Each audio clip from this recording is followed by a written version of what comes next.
Shalom pemirsa yang diberkati Tuhan, bertemu kembali dalam seri pelajaran Sekolah Sahabat kita. Sebelum kita memulai Sekolah Sahabat kita, mari kita berdoa.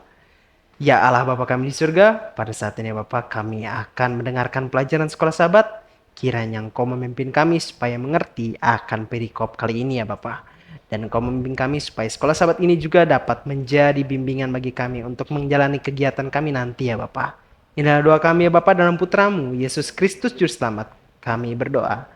Amin.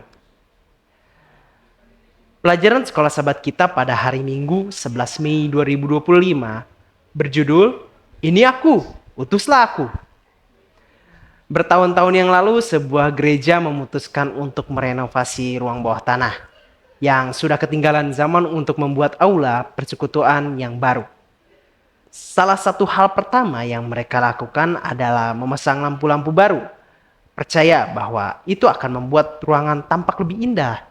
Namun, begitu dipasang, ruangannya tampak lebih buruk karena cahaya terang memiliki cara untuk mengungkapkan kekurangan. Penglihatan Yesaya yang menakjubkan tentang tahta Allah membuatnya sangat menyadari kekurangannya. Celakalah aku, keluhnya, aku binasa. Sebab aku ini seorang yang najis bibir dan aku tinggal di tengah-tengah bangsa yang najis bibir. Namun mataku telah melihat Sang Raja, yakni Tuhan semesta alam. Itu kita dapat melihat dalam Yesaya 6 ayat 5. Kita akan merasakan hal yang sama jika kita tiba-tiba diantar ke hadirat Tuhan. Cahayanya cukup terang untuk menghilangkan semua alasan kita. Di hadapan Tuhan, kita merasakan bahwa kita tersesat.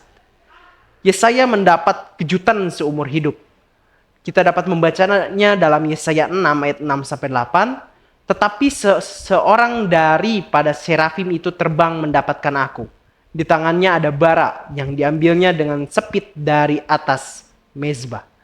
Ia menyentuhkannya kepada mulutku serta berkata, "Lihat, ini telah menyentuh bibirmu.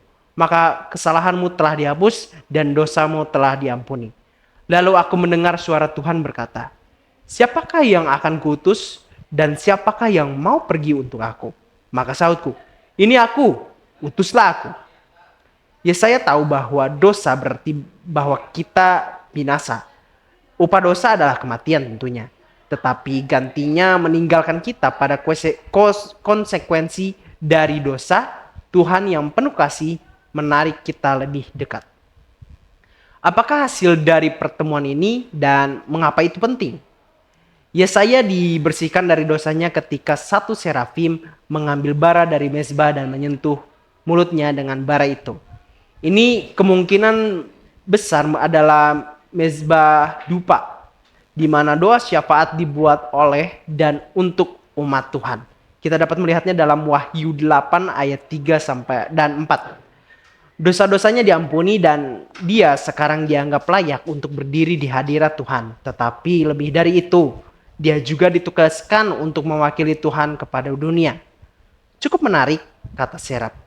Berarti yang terbakar, perhatikan gambaran Yesus tentang pelayanan Yohanes Pembaptis dalam Yohanes 5 ayat 35.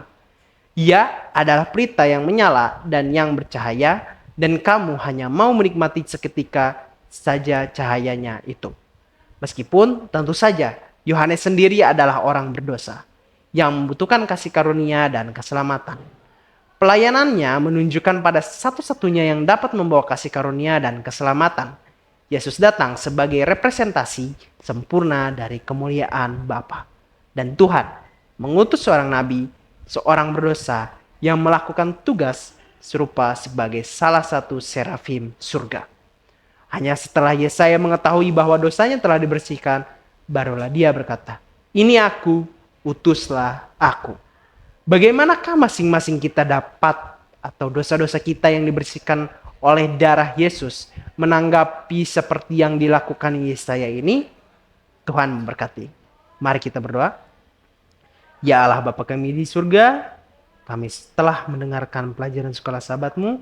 Kiranya pelajaran ini di mana agar kami dapat meminta untuk kami diutus dan menyebarkan firman-Mu, dan kami dapat terus menerus melakukan hal tersebut supaya semakin banyak orang yang kenal akan nama-Mu ya Bapa. Dan kiranya atas firman ini juga dapat membimbing kami dalam keseharian kami, dalam segala pekerjaan kami, dalam segala aktivitas kami, dan dalam segala kesusahan kami ya Bapa. Kiranya Engkau memberkati kami, dalam putramu Yesus Kristus selamat kami berdoa. Amin.